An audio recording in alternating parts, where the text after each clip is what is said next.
Hey everybody, today we have a question having to do with the hematologic system. So let's get right into it. Which of the following assessment findings would be early indicators of disseminated intravascular coagulation? We know it to be DIC. So let's take a look at this. A, we're looking for the earliest clinical indicators. A, oozing from venipuncture and traumatic wound sites. B, hypotension that is refractory to oxygen administration. C, gingival bleeding, hematuria, and guaiac positive stool. Or D, increased fibrinogen level, decreased platelets, and increased fibrin degradation products. Take a moment, look it over.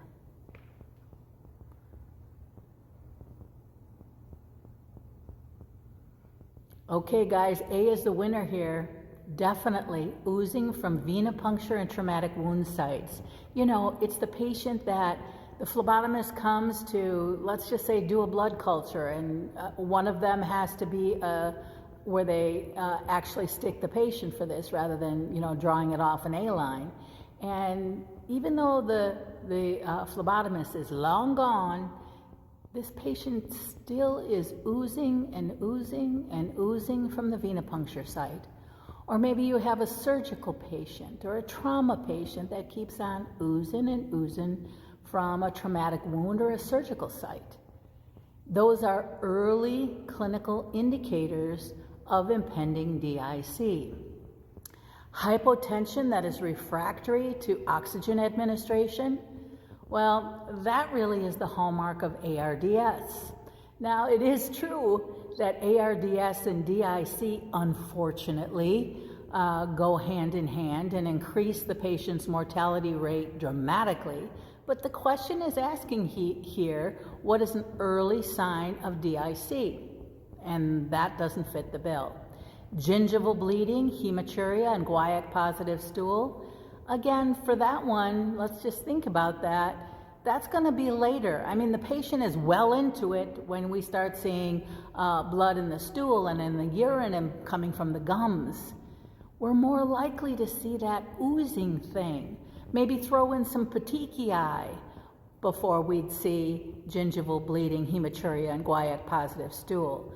Lastly, increased fibrinogen levels, decreased platelets, and increased fibrin split products.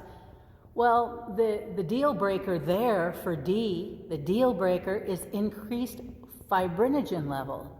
Because in DIC, which, oh, by the way, let it represent death is coming, because that definitely is a possibility with DIC, fibrinogen level is decreased. It's not increased, it's decreased.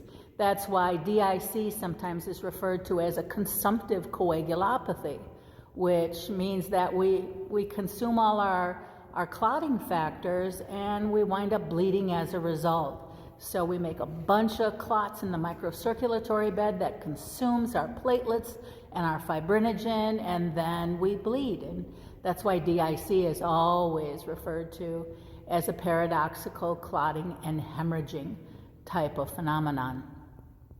Well, guys, I hope you liked my hematologic question of the day. I will be back tomorrow with another question. Bye-bye.